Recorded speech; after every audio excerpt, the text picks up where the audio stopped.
Everything should be automated. Okay, here we go. You're all set? I think we are.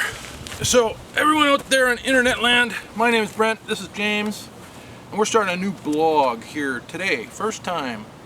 I've been looking on the internet and seeing some blogs, and actually there's a lot of stuff out there that I wouldn't consider very interesting or good. And yet, people get tens upon tens of thousands of hits on conversations that I'm not all that interested in watching. Maybe that's just me, maybe.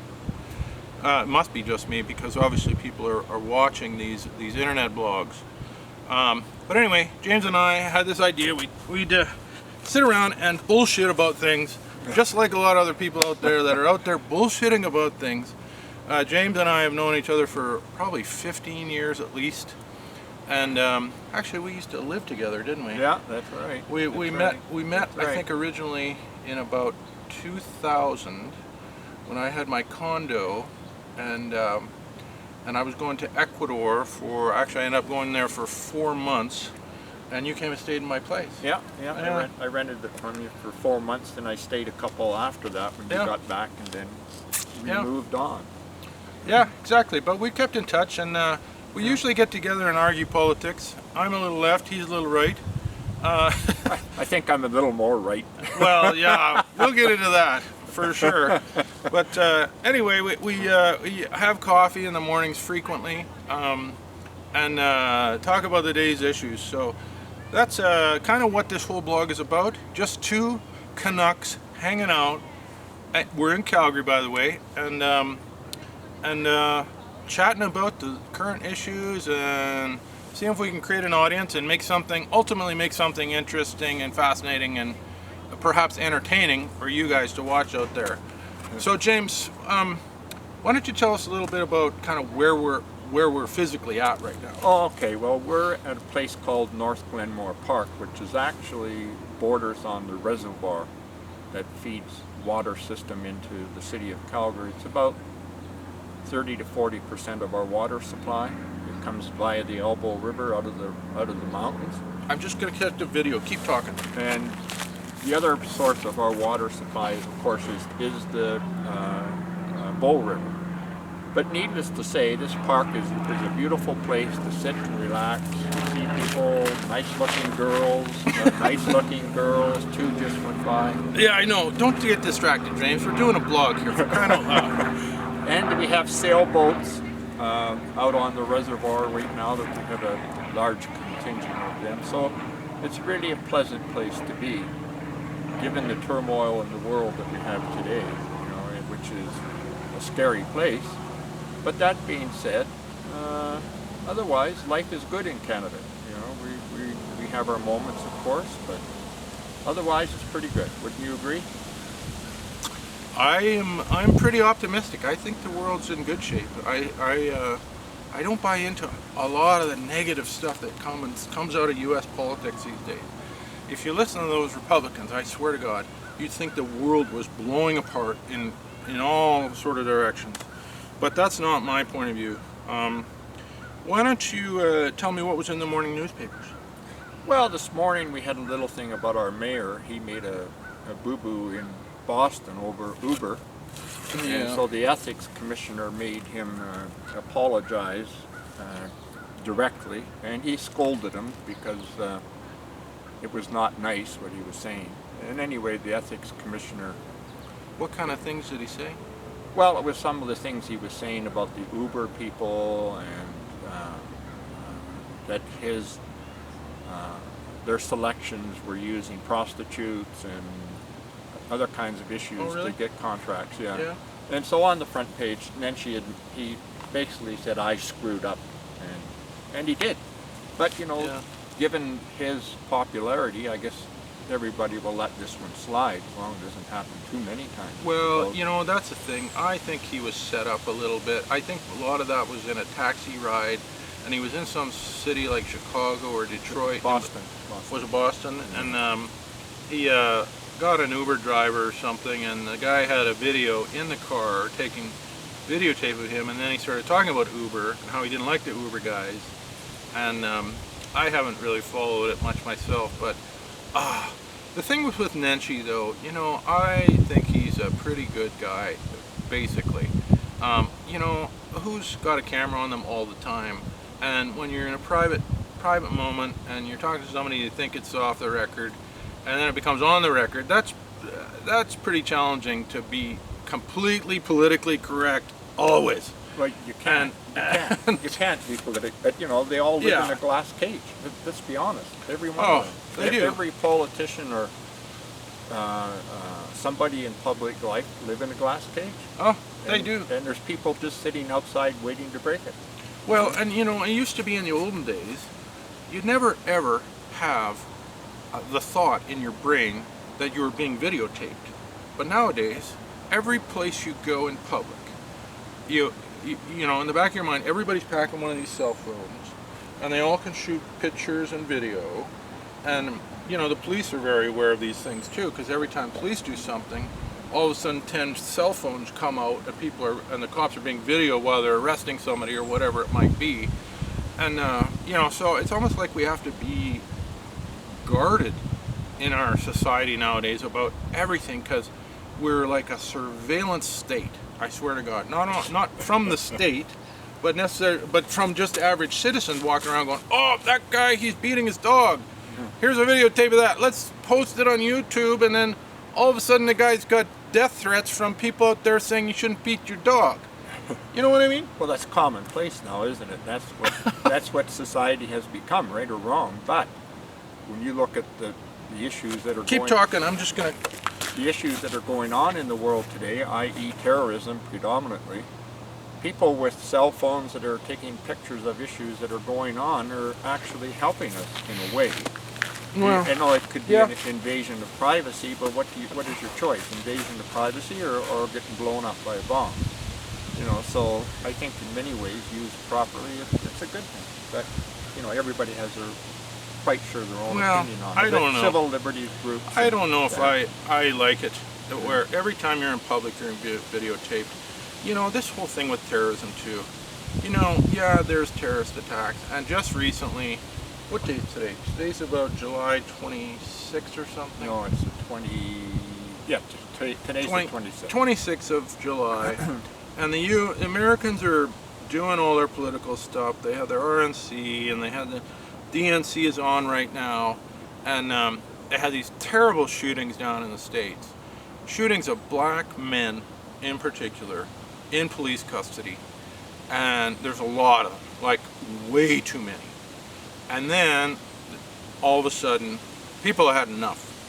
So this Black Lives Matter kind of thing stirred up the pot a little bit, and then there started being police shooting. And then there was a terrible one in Dallas, where, what was it, 5 cops? 5 and some were killed, and a bunch of other cops. And you think, okay, if you watch the evening news, you have a point of view that the world is going to hell in a handbasket, and there's civil disobedience and unrest everywhere, and the world is coming to an end. Well, you know, really, I mean, I think that a lot of the media wants to sell their advertising dollars, so they need ratings, so they do sensationalism. There's no question they got to sell their wares. And I think it's not accurate. Yeah. It's not accurate. Oh, we all know that, but you know, when you look at the American society and our society, there's no comparison. Canadian society is much more, shall we say, controlled in our mannerisms and situations, that we don't get involved in these racist things too much. We do have it. We do have occasions, but nothing compared to what they have in the U.S. And that's unfortunate. Well, that's right. They have a culture. They've had a very large black population for 300 years. They came in as slaves. They're part of the culture. Just like Chinese people were a huge part of the culture in especially California, when they were brought in to work on railways and things. Well, they were brought in here too as well. Yeah, They worked on the CP Rail. That's right. Thousands of them died, by the way. Yeah. You know? So I mean, we have a tradition in both Canada and U.S. of having visible minorities as a part of our country from the very beginning. They're not strangers or foreigners or anything else. I was watching that DNC last night, and this one gal got up there and gave a speech, and she was saying she's a 9th generation Mexican. or at least Latin. And the whole time they've been in Texas. And then she said, you remember your history? Texas used to be a part of Mexico. Correct. So we didn't, how did she put it? We didn't cross the border crossed us. And I thought that was pretty good. Like she's a Latina, and you have to remember that about this country. There's a lot of folks that have been here a long time. Like I'm of Scottish heritage. Well, me too. You know, But look at our history. you know. You look at our history. I mean, Western Canada in particular, Alberta and Saskatchewan, we have a huge Ukrainian population, Yeah. and they immigrated here under strife. Yeah. They came because they were being slaughtered by Stalin. They Yeah. were being sent to prison camps, Yeah. and they had to go somewhere, and they came here, and they've been a big contributor to society. Our societies, both the Yeah. American and the Canadian, are built on immigrants, whether we like the fact or not. Most of our immigrants, though, do come from Europe, Slavic countries in particular. Yeah. Although now we have I guess we may have a bit of a undercurrent here of a lot of immigrants coming from the Middle East, and that seems to be bothering yeah. people. I mean, that's a whole nother issue. I mean, Canada basically was a British colony.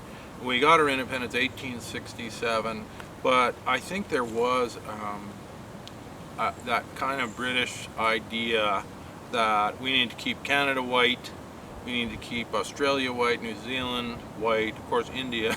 India is not. Well, that's a whole other. That's a whole different story. Well, that's right. But I mean, the British Empire kind of. I think there was some of that policy, and there was a couple of incidents where we turned away people that we shouldn't have turned away. And then, if you look today at our immigration policy, though, it's more what's the term? Egalitarian. We tend to look at every individual, you know, without looking at their color or their ethnic background. It's, are you a dentist, or are you an engineer, or do you have some skill that you can bring to the country?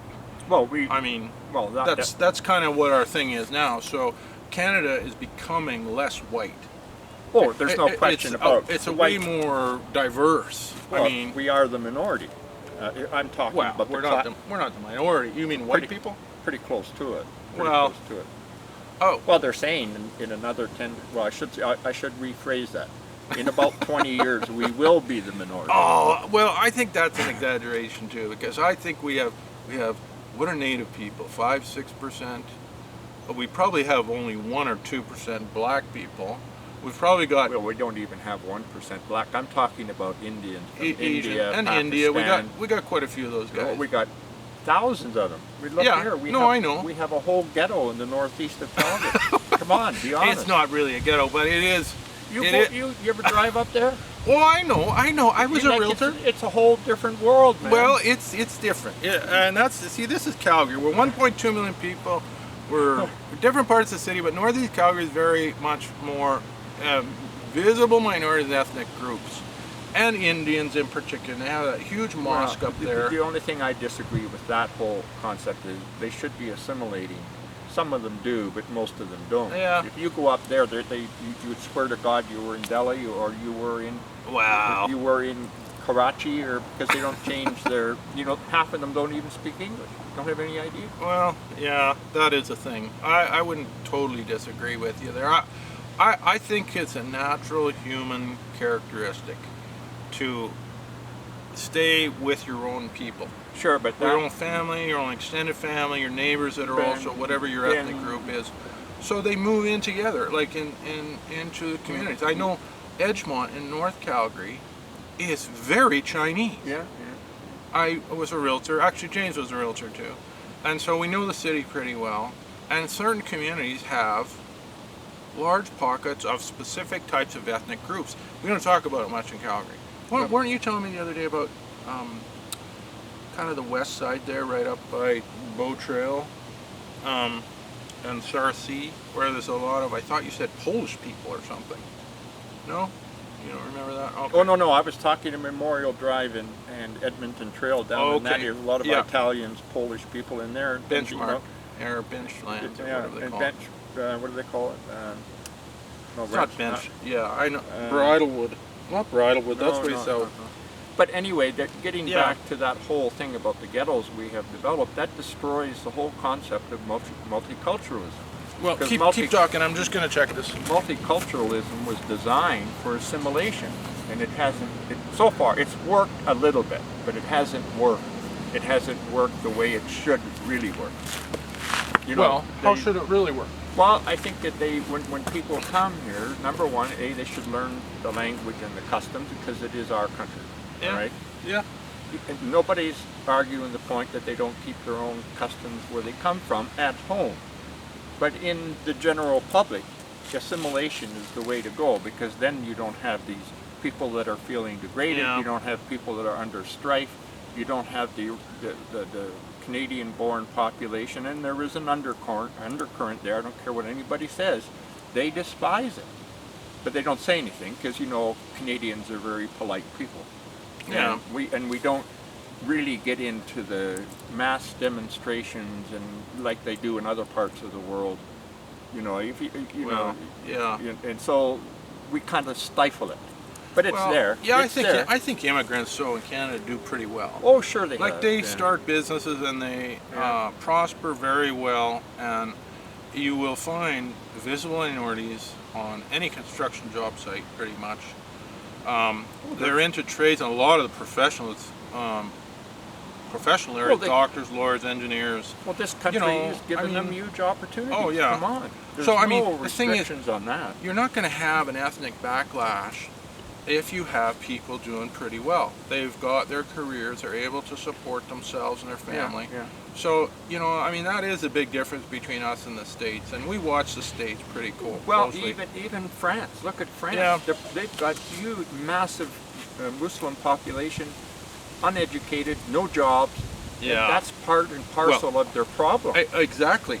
They've got no jobs, so what are you going to do if you're a Muslim in France? Or it doesn't even matter that you're Muslim, if you're from Morocco or Algeria or whatever. They're Muslim. Yeah, well, no, I mean, I'm not trying to refer to the religion thing, Yeah. more Or where they're from culturally. Yeah. I think there's tons of diversity within the Muslim world, Yeah. and culturally. But I mean, what are you going to do if you have no job?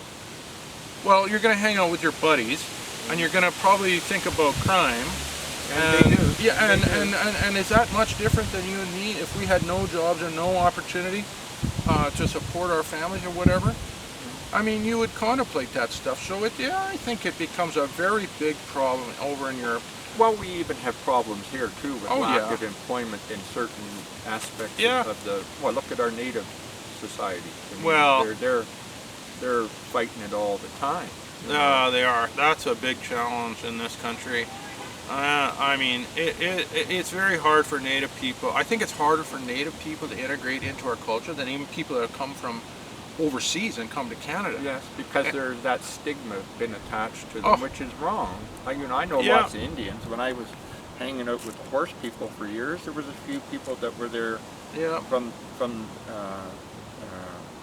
Stony Reserve. Some Yeah. of them, we actually got some cows Yeah. one time from a gal whose uncle was a chief Oh, yeah. counselor at the Stony Reserve and supplied the cows for the cattle pennies Right. tournament. So, but they have, everybody looks at them as they're downtown, you know what I mean? What you're saying reminds me of when Trump was saying that thing. Oh, at some rig rally, he says, "Oh, and there's my black person." Everybody was laughing about that. Well, It's like you sound like that. Oh, you were